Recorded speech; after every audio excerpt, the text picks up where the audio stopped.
This is Game Set Match Kentucky, episode 51, recorded on Sunday, September 7th, 2025, entitled, How Round Is Your Robin?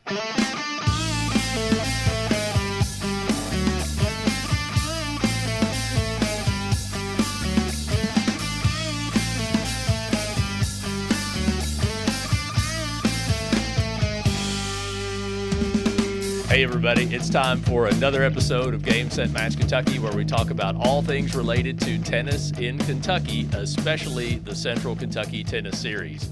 I'm Chris Godby, the chairman of the CKTS, where the lines are good, sandbagging is for golf, and pickleball is for people who have given up. Am I right, Chad? Yeah, or people who want to get hurt. I've run into a couple people lately who have been playing pickleball and they've injured themselves. So even tennis players who go play that activity, that hobby, can find themselves getting hurt. What are they doing? Like twisting an ankle or something? One was a wrist. I think one was a wrist. I think the other might have, done some damage to their knee, if I remember correctly. Okay, so there's wrist involved in pickleball. Yeah, I wouldn't know. Oh yeah, there's so much slapping. I'll just call it slapping. So much slapping in pickleball. Okay. Oh, lots of slapping and lots of pickling. Okay. Yeah. And lots of clickety-clack, I hear, from what I understand. Well, here I am in Russell Springs in my home office. Chad is in his work office at Studio D in Bowling Green, and it's always good to talk to you all about what's going on with tennis in Kentucky and what's going on with the Central Kentucky Tennis Series. So today, on this edition of Game Set Match Kentucky, we've got point standings again. Wow. How did this happen? Wow. 3 shows in a row.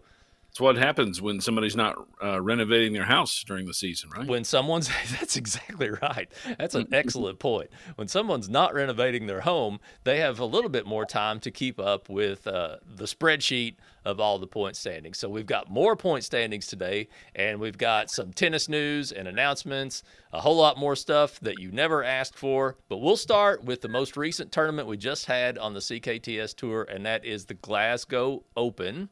This tournament was on August 30th and 31st in Glasgow, Kentucky, obviously.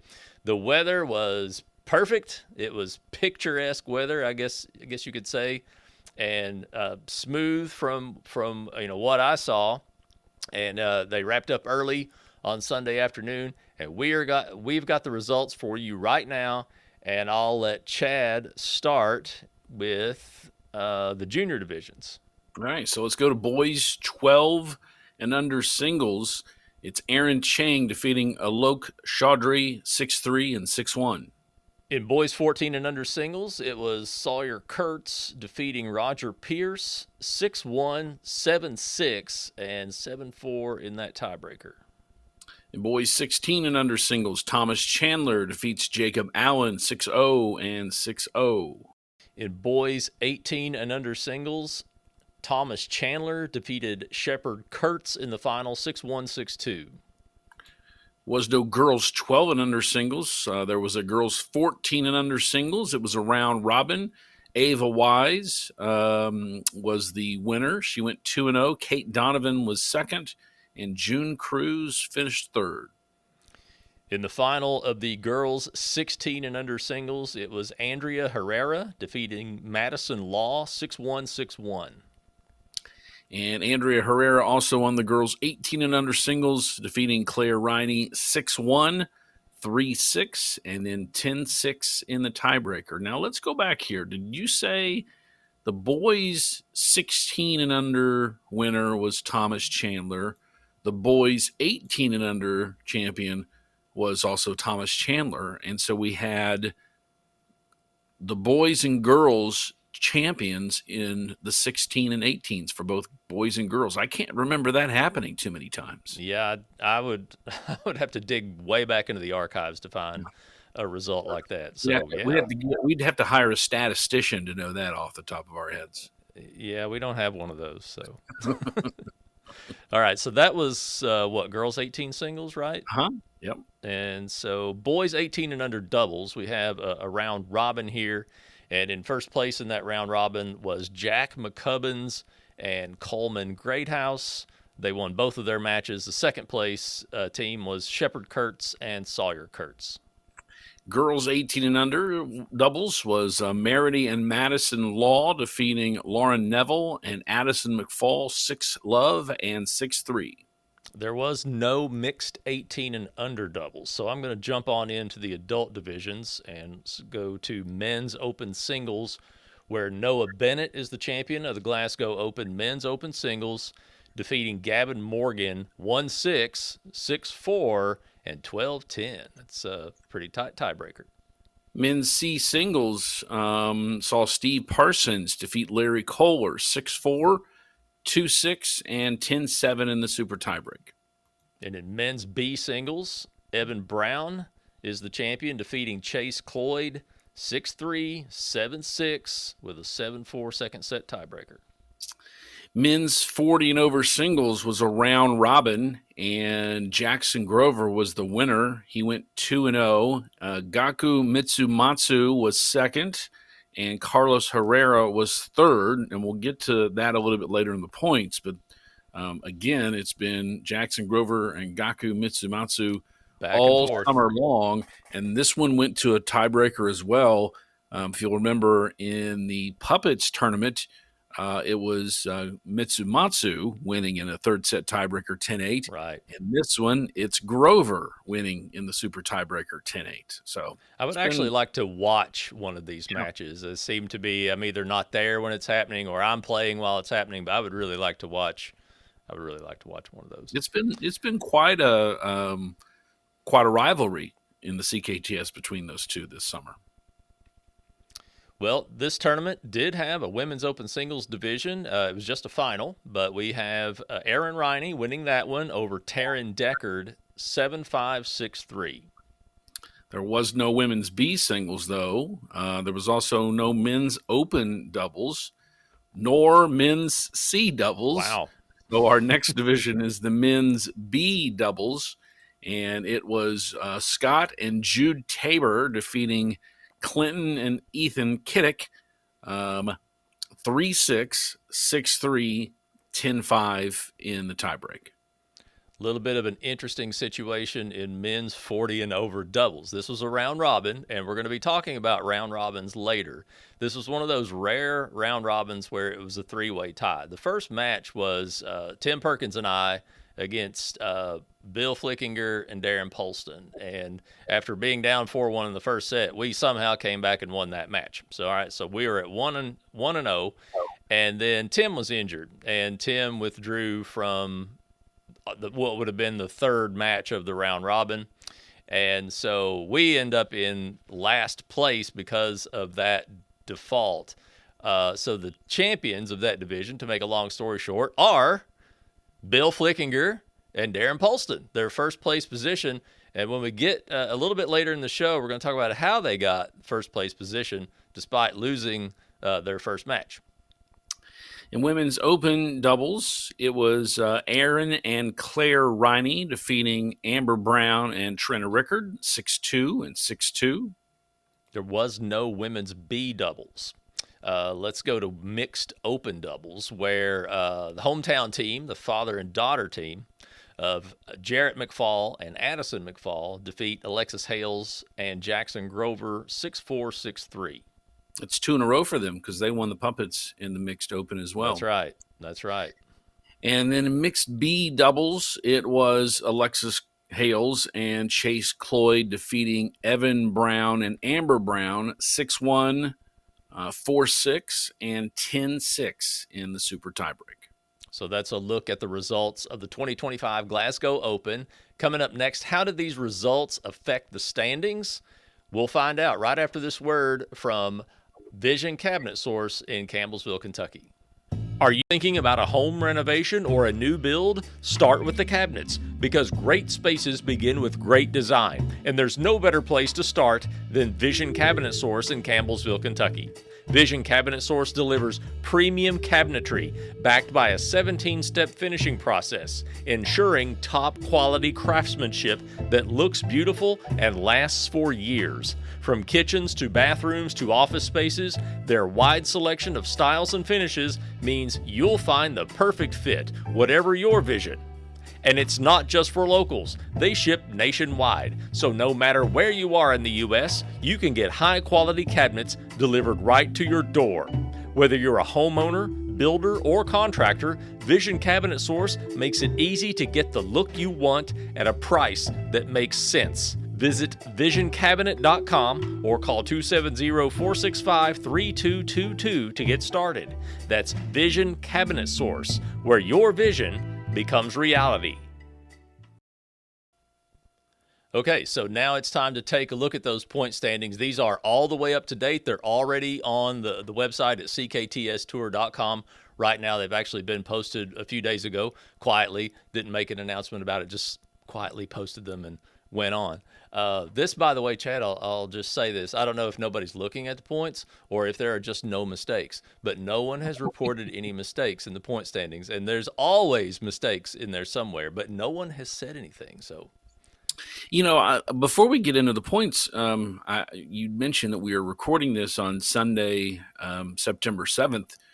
You didn't say that we're recording it as the men's final is being played, though. So but we already know how that's going to come out. Do you have it on? Do you have it on in the background?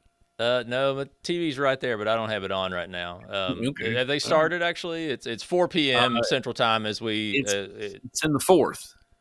It's in the fourth set already. I was thinking this match wasn't coming on until like 5 p.m. Started at 1:30, I think. I thought that they played. I thought that they did it like after the first set of football games. Is what. Well, it's on ABC now. Oh yeah, that's right. That's right. It's not on CBS anymore.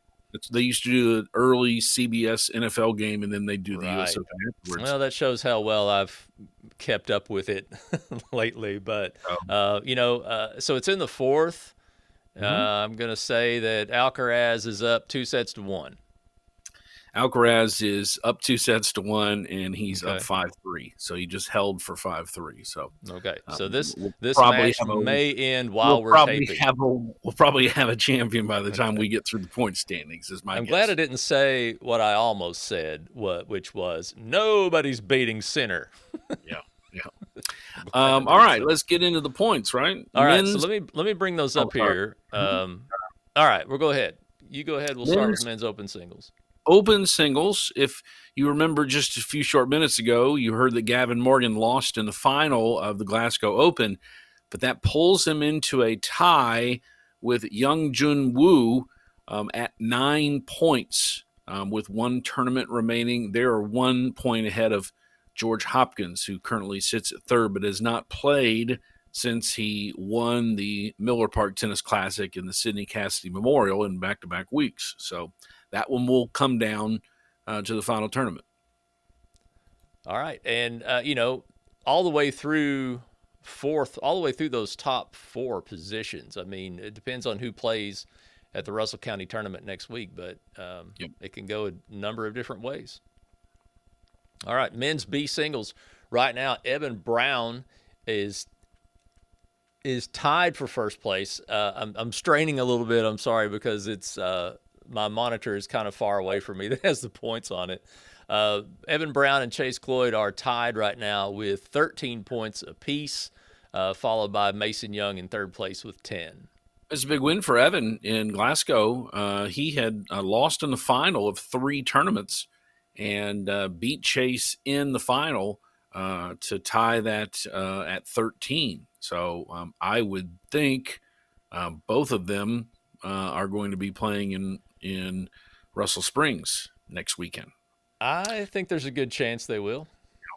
Men's C singles, Steve Parsons won the Glasgow Open. He pulls ahead of Larry Kohler, who he beat in the final, now has a 2.5 point lead. With 15 points, Larry Kohler is second at 12.5. Yeah, it's going to come down to one of those two, but it's going to have to go a certain way for Larry. He's going to need Steve Parsons to lose early is about lose the only. early or not play. Yeah. But I think Correct. Steve has registered. I have seen some of the registrations, and I think Stephen Parsons has registered already. So we'll see. Here's that one we've talked about. Yeah, there's the the half a point separates Jackson Grover and Gaku Mitsumatsu, 21 to 20 and a half points right now heading into the final tournament, of which I don't know if either one has signed up yet, but I wouldn't be surprised. I mean, Mitsumatsu has played all 7 of the first 7 tournaments so far, and Jackson only had to miss 1, and so I expect them both. We'll see. I know Jackson told me he was playing, so I don't know if he's registered, but well, that's something. So that's 1, 2, 3, 4, 5 tournaments. Now this last one was a round robin, so it's not truly a final, but 5 times this year they've finished 1-2 Right. in that division. That's pretty impressive. Boys 18 and under singles, Shepard Kurtz leads Jack McCubbins 11.5 to 9. So he has a 2.5 point lead in that division. In boys 16 and under singles, there is a half-point lead separating Garrett Rouse and Micah Goodwin, 8.5 to 8, followed by 3 guys that have 7 points.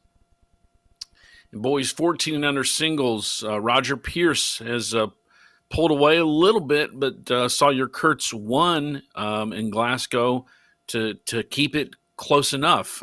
Roger Pierce at 17.5, Sawyer Kurtz at 13. So those are the only 2 in contention at this point in time. Okay, so Roger Pierce has that one locked up with a 4.5 point lead. So he is going to take that boys 14 and under title this year. True. Yeah, that's right. In boys 12 and under, this one still is not decided because it's only a 2-point lead right now for Aaron Chang over Reed Kicker, 16 to 14. Nobody else is going to catch those 2 guys, so it will come down to them. Men's Open doubles, which didn't make in Glasgow, has Owen Brown leading Jackson Donovan and Matthew Smith by a point. Owen has 7, and Donovan and Smith both have 6. Men's Open doubles has been a light division this year, so we only have 3 gentlemen that are even qualified to win that title. And so we'll see what happens this coming weekend in Russell Springs. In men's B doubles, look at this. We have a 4-way tie for first place right now. And the few gentlemen that trail those top 4 are pretty close to them. So we have Carson Donahue, Dan Duncan, Van Patterson, and Bivin Turner, all with 10 points each, followed by a couple of guys that have, or 3 guys rather, that have 8. But nobody's played in that division in the last 2 tournaments. So that one could have been clinched, but that'll be interesting. Are you talking about men's B doubles still? Yeah, I mean, well, none of those guys in first. None of those guys, those guys in the lead right now. Yes, in the lead right now have played the last 2 tournaments. Right. They set up that lead early, and they've kind of hung back, and they're waiting to come to Russell Springs, I think is what's going on. Benjamin and James England have clinched men's C doubles. They have a 4.5 point lead over James and Jamison Roberts. So they've already got men's C doubles locked down. But being only 30 minutes away, I fully expect to and hope to see them come and make it stretch that lead, I guess you should say, at the Russell Springs tournament. All right, men's 40 and over doubles. Yours truly is still sitting in a lead with 2 points over my very own doubles partner, Tim Perkins, 19 to 17, followed by Don Humphreys with 15 and Steve Humphreys with 11. And so that is technically clinched, right? No. Well, is it? You can't be caught unless your partner goes Benedict Arnold and finds somebody else to play with. Right. And I actually, Tim and I were talking on the phone about playing in Russell Springs, and we were talking about the points, and I said, I have a 2-point lead over you right now, and you could actually take that from me if you dumped me and switch partners. But Tim, give me a call. I'm not scared to play either one of you. So, okay. I hope Tim's having some back trouble, so I hope he can play. Or otherwise, I may be calling some friends long distance and saying, "Hey, I need a partner so I can play." It's because I want to play all 8 tournaments and I want to lock this division down. Boys 18 and under doubles is a tight win. Leighton Thomas has a half-point lead over Jude Tabor. They played together in Bowling Green at the Pubbins event. And Jack McCubbins is a half-point back of Tabor, a full point back of Thomas. So that one is pretty much still up for grabs going into the Russell County Open. Yeah, the top 4 are all relatively close together in points. In women's open singles, we have 4 qualifying players right now, but nobody is going to catch Erin Riney, who has a 7-point lead over Sarah Dunn, 19-12 right now. In women's B singles, we do not have anybody qualified to win. There are 6 ladies who have won a tournament on the tour, but nobody's played a second one. So hopefully somebody will sign up for the Russell County Open or play in it and qualify at least. Might be enough to win. And I don't think it's going to be. Well, I don't want to mention any names. And I have seen some 1 or 2 entries come in with some familiar names that I'm looking at. So who knows? Hopefully we can give that award to somebody, but we'll see. Mm-hmm. In girls 18 and under singles, there's a 3-way tie for first place right now between Peyton Lemley, Claire Riney, and Peyton Venners, all with 10 points. No one behind them is going to catch up to them. We'll just have to see which of those 3 emerges at the top. Girls 16 and under singles has Reagan Lee with a half-point lead over Leah Schaefer and a point lead over, 1, 2, 3, 4, 5, 6, 7 other players. Yeah. So that one could be decided this weekend. Someone that's so far down the screen we don't even see, because this cuts it off after what you're seeing on the screen, folks, cuts off after about the first 9 or 10 players. There are others on these pages, but just to be able to see them on the screen, I only show the top portion of this. So there are several players who could just jump right in and get that first place trophy in this division in girls 16 and under. So we'll just see what happens again. Girls 14 and under singles, Leila Owsley has that lead, even though she hasn't played a tournament in a while. She's got a 2-point lead over McKenna Clark and Sloan Tuggle and Jocelyn Vargas. All those ladies have 5 points each, 2 behind the leader. Nobody's qualified in girls 12 singles. It's been a pretty light event on the tour this year. There are 2 players tied at 4. They've won the 2 tournaments where 12 and under singles has made, but they'd have to play another one to qualify for the title.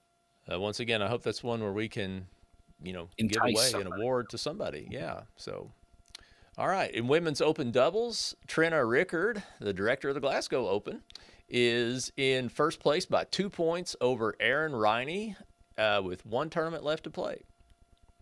In women's B doubles, Amber Brown has a half-point lead over Alexis Hales, Jessica Owsley, and Emma Schneller, with Heather Wise a point back and Becky Stahlball a 1.5 back. So that one's still very much up for grabs as well. I don't expect Amber Brown to play in this division. That's simply a prediction. I have no knowledge of that. Just based on what she has done the last couple tournaments, I'm not predicting, unless she really wants to lock up this title. Maybe she is going to play women's B doubles, but I think there's another division that they're more locked in on, right? I'm trying to see if they're. I'm going to move ahead a little bit, but I flip back here to women's open doubles, and Amber has played it once last weekend at Glasgow with Trina, and I am predicting them to play again together. Well, she's played because I don't mean to jump ahead, but she's played mixed B the last 6 tournaments. I have a feeling that She'll might be play that one. Yeah. that might be priority. Yeah. I think that's probably a priority, yes. All right, so then let's look at girls 18 and under doubles. Is this your turn or mine, Chad? I'm sorry. I think it's yours. Okay. Girls 18 and under doubles. Peyton Lemley is the leader right now with 10 points, but Allie Bird and Leela Owsley are close behind her with 8. And I think I was wrong. I think it was mine. But I'll take mixed open double. Yeah, sure. Which has already been locked up. Jackson Grover and Alexis Hales were runners up in Glasgow. But I don't think the McFalls can catch them mathematically because you get a half point if you play, don't you? Yes. Yeah. So it's a point just for playing. Mm-hmm. It's a 4-point lead over Addison and Jarrett McFall and Mason Young and Morgan Robertson. I'm sorry. No, Morgan's at 5. It's just 3 players who are at 8.5. Mason Young and Jarrett McFall would be in second place behind Jackson in the men's. And then Addison McFall would be in second behind Alexis. But as long as Grover and Hales enter that tournament, they should have that one locked up. And last year, Jarrett and Addison played in the Russell County tournament, so they may play it again. And even though they can't catch Grover and Hales, it could still be an interesting final if they were to meet in the final. I don't know who else is playing yet. So, all right, mixed B doubles. Amber and Evan Brown are husband and wife in first place. Amber has 16 points. Evan has 14. No one is going to catch either one of them, and they will win mixed B doubles. Well, I mean, could Chase catch Evan? I mean, he's probably not likely. It's 2.5 points, though. Like I said, the screen is a little too far away from me, and I may have read that wrong. Oh, yeah. Well, it's mathematically possible. Yes, it is mathematically possible for Chase Cloyd to catch Evan Brown. So I stand corrected there. You're right. It's one of those where it depends on the size of the draw because that can make a difference between if you lose in the semifinals, but there's only 4 teams, you're going to get 2 points. If you lose in the first round in a bigger draw, you're only going to get a half point. So that's one of the factors that goes into that. Mixed 18 doubles. We have Sean Guinea and Ray Sobiek both with 8 points. So they lead over Sam Nelson on the boys' side. He has 6, and Madison Gibson has 5 on the girls' side. So it's Sam, or I should say, Ray's lead is bigger than Sean's is, but they're both in first with 1 tournament remaining. All right, so that's a look at your current 2025 point standings heading into the final tournament, which is coming up this weekend. So let me get those graphics up, Chad. By the way, Alcaraz is your winner. I had a feeling going to be the case. Give us the final score. If you can see it. Well, it was 6-4 in the third, and he had a couple match points. Sinner hit a backhand return winner up the line at 40-30. But final score 6-2, 3-6, 6-1, and 6-4 for Alcaraz. So he prevents a repeat champion. We had a repeat champion on the women's side with Sabalenka defeating Anisimova in the women's final yesterday. Okay. Well, congratulations to Alcaraz. I'm sure he watches the show. I'm sure he's a big fan. And, we would just like to give him a personal shout out and say congratulations. Yeah. He's welcome to come on the podcast at any time. Do you think maybe he'll play next weekend in the Russell County Open? I haven't seen the entries either, but it's open, so he can play. He would probably have to play in men's open. He can't qualify for the points race, though. You got to play 2 tournaments. Right. He can't win the division, but he could certainly play in the men's open singles because we might need him to make that division happen. But anyway, so this is the First National Bank Russell County Open. And entries are now open for our 8th and final tournament of 2025. This is it. It all comes down to this. This is a tournament that was once upon a time known as the Laker Classic Open, and it was one of the original 4 CKTS tournaments for about 5 years. And it was brought back last year with a new name, and we had a really nice little tournament last year.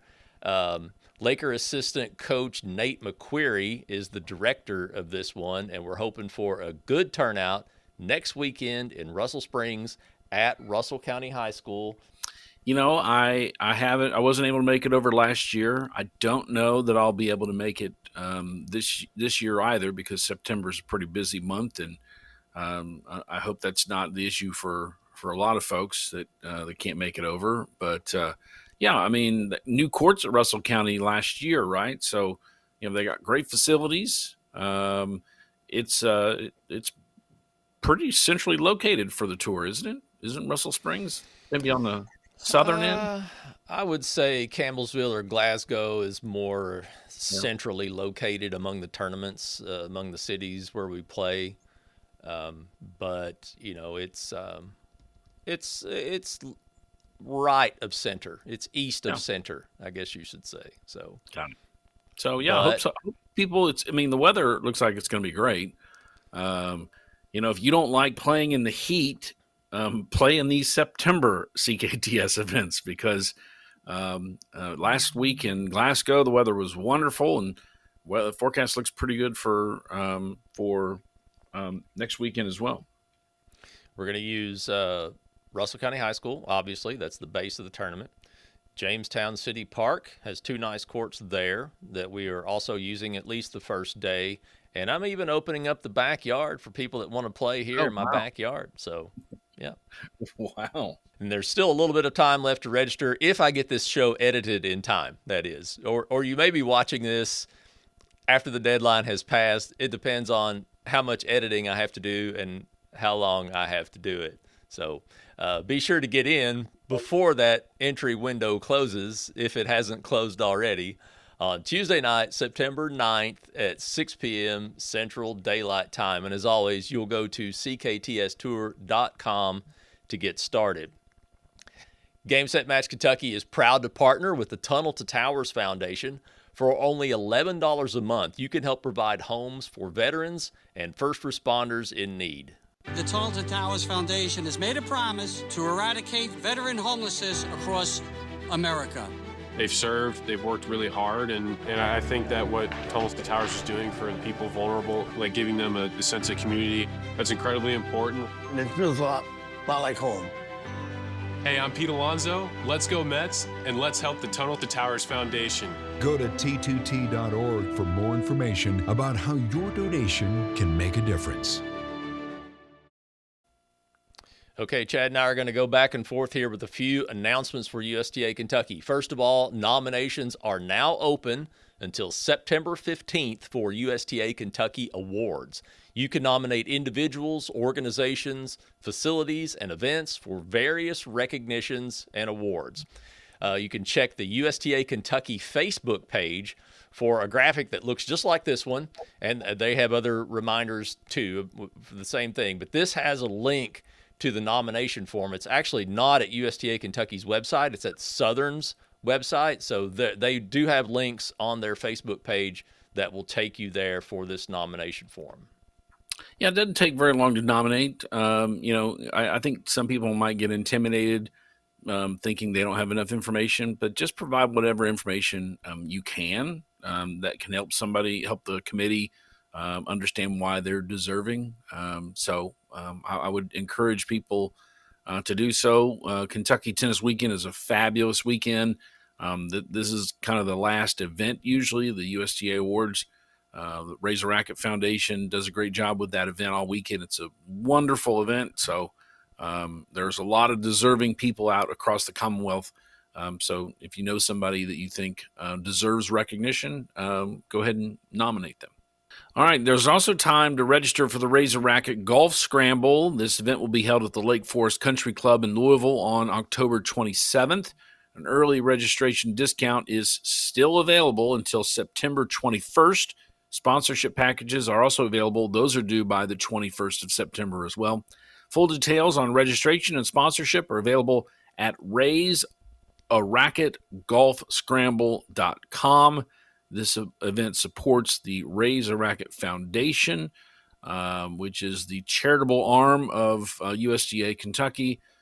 They help with need-based and performance-based scholarships. They give money to parks departments and facilities across the state. So if you also know someone in need in that regard, check out Raise a Racquet to find out how you can apply for the funding that they provide. They're doing a lot of great things there. And if you'd like to be a volunteer to be a part of the Raise a Racquet Foundation, they are seeking volunteers for committees and events throughout the year. USTA Kentucky is also accepting submissions to serve as a volunteer or as a committee or board member. Just visit USTAKY.com and look for volunteer opportunities under the About section of their website. Owensboro Parks and Recreation will have fall tennis clinics for youth and adults beginning on September 16th, running for 6 weeks at Moreland Park. No experience is needed. Rackets can be provided for those that need them, and family discounts are also available. This is a great opportunity to learn the game of tennis and have some fun this fall in Owensboro. Finally, we'd like to extend our congratulations to the 3 new inductees to the Kentucky Tennis Hall of Fame. Andrew Varga, Brian Martin, and Terry Bennell will be formally inducted into the Hall of Fame on Friday, February 6th, 2026. Congratulations to all 3. Yeah, especially to Terry, who has been a big part of the tennis scene in Barron County. Has run the Weldon for several years. The People's Bank is the sponsor of the Mr. and Miss Kentucky Tennis Award. Terry has been involved with the Glasgow Open or previous versions of Barron County's CKTS tournaments, helping Trina. Terry's a former president of USTA Kentucky, so he's involved with Raise a Racquet. So congratulations to Terry Bennell. He's had a big impact on tennis in the CKTS listening area. He's the only one of those 3 gentlemen that I've had the pleasure of meeting, but perhaps at the Kentucky Tennis Weekend, I'll get to meet the other 2 guys. Yep. Maybe they'll sit down with us at the table. And sure, absolutely. Yeah, that would be really cool. Well, for more details on everything happening with USTA Kentucky, visit them at USTAKY.com or on Facebook and Instagram. Those handles are there on the screen for you. And if you would like for us to promote your local level tennis events right here on an upcoming episode of this show, you can email us the information to info@gamesetmatchky.com. So let's look at some upcoming events. Once again, we've got the First National Bank Russell County Open, September 13th and 14th. September 13th. Chad, what do we know about September 13th? What is that? What's significant about that? Is it your birthday? It is my birthday. Oh, Wow. You want to guess my age? Do you remember, really want I'm older than I look because I moisturize. Do you really want me to guess? Because I think I think you're 54. Is that accurate? No, I'm 55. I'll be 56 Saturday. So okay, well, maybe by the time I'm finished editing this show, I'll already be 56. I was in the neighborhood. You just look so young. You don't look a day older than 55. Once again, I moisturize. So that's that's what I tell everybody. I moisturize, and I thankfully still have most of my hair. So anyway, well, anyway, we so both still have be hair. It's just a different color now. Oh yeah. I'm just glad to have it. So yeah, I'll be playing on my birthday, which I can think of few better things I would like to do on my birthday than be healthy enough to play a doubles match in beautiful weather with some good competition. So September 13th and 14th, Entries opened last Monday, September 1st. The deadline is Tuesday, September 9th, 6 o'clock Central Time. You can visit cktstour.com to register and to see our complete tournament schedule, which that tournament schedule is already finished for this year. But you can see what else we're doing because you can follow the CKTS on Facebook, Instagram, and X. The handle is at CKTS Tour. And as always, our tournaments are USTA sanctioned for juniors and adults at level 6. Our results are also picked up by UTR. Don't forget, too, by the way, that in November, we don't have the exact date yet, but in November we will have our Aces and Appetizers event. So just go ahead and leave the whole month of September open for that, folks. November. What did I say? That's September. Okay, sorry. I got the birthday on the brain still. So, no, leave the whole month of November, yes, open for the Aces and Appetizers event. We don't know exactly when it will be, but just, if you're an award winner, first or second place in a division, you played all 8 divisions, or if you just want to come and be there that day and have some free food and play some free indoor tennis, then just save the month of November for the Aces and Appetizers event. And with that, Chad, do you have any other announcements to share with us?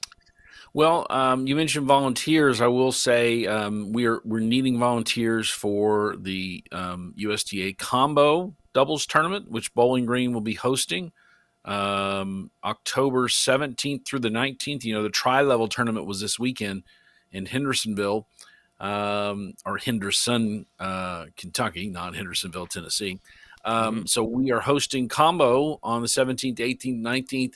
We're going to be at 3 or 4 sites in town. If you played USDA tournaments, you know how important it is to have volunteers at those sites. So if you're interested in volunteering, contact me, and we can certainly use the help. They've made it very easy to be the site volunteer.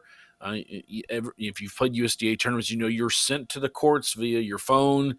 And so all the volunteers do really is to make sure they know when courts are available and distribute the balls and answer some questions. So it's not as overwhelming as folks might think, and we could certainly use some help with volunteers.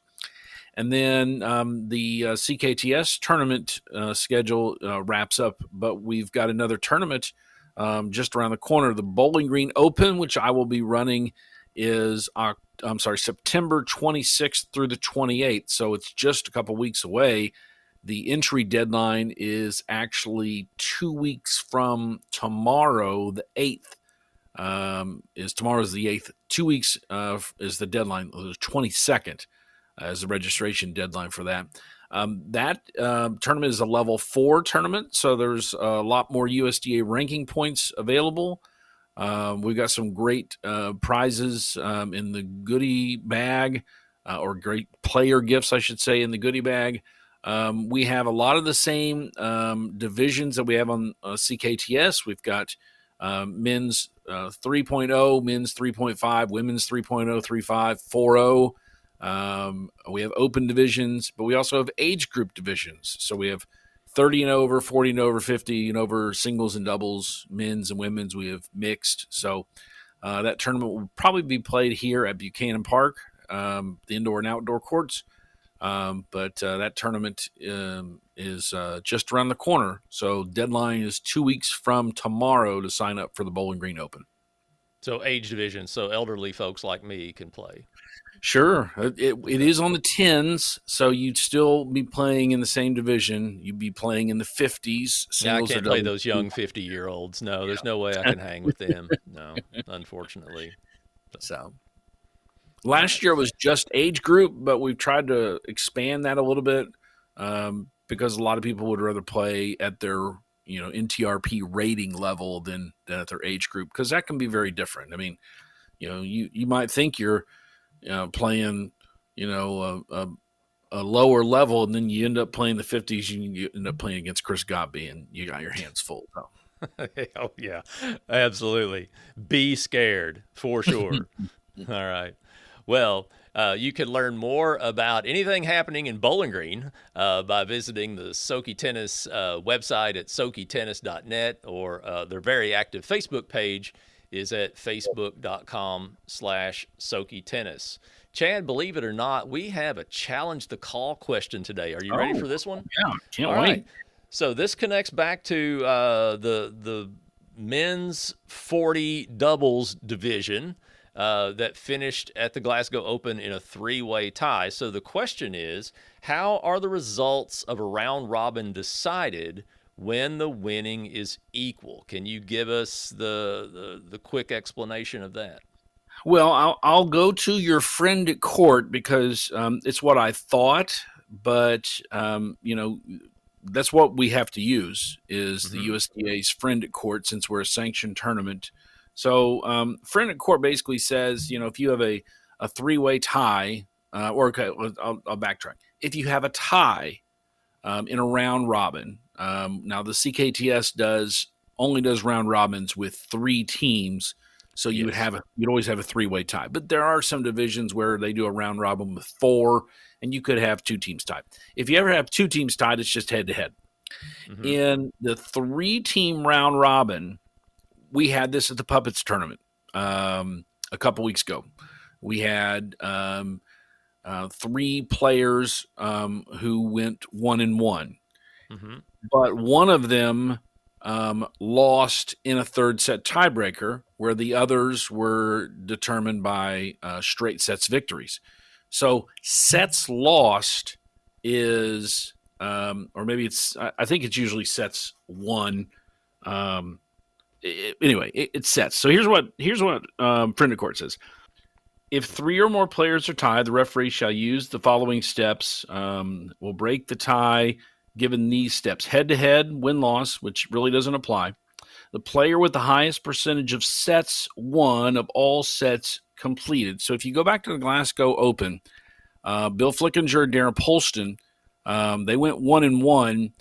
They were the only ones that played all their sets, and they went 2-2.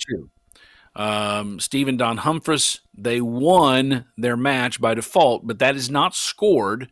So there are no sets played.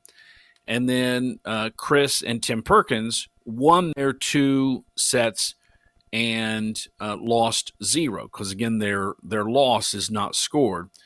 And so it goes by percentage of sets won to sets played. So there were a total of 8 sets played in those matches, and they won 2 out of 25. So did Chris and Tim. But it also says, when breaking a tie, only completed sets counts as sets won, and only completed games count as games won.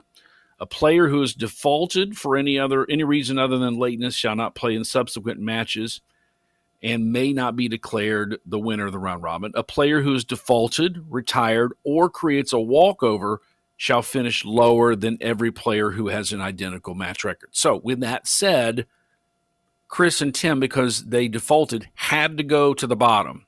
Yes. And then it goes to head-to-head.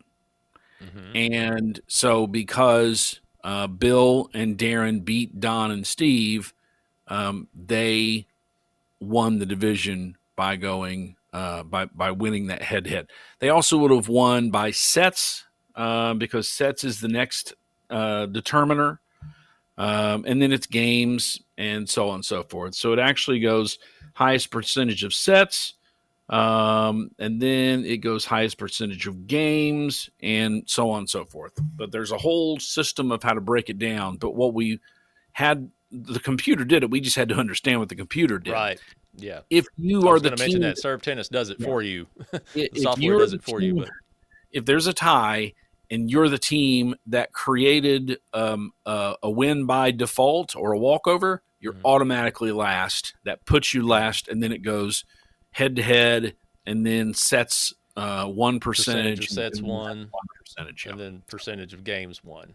Okay. Correct.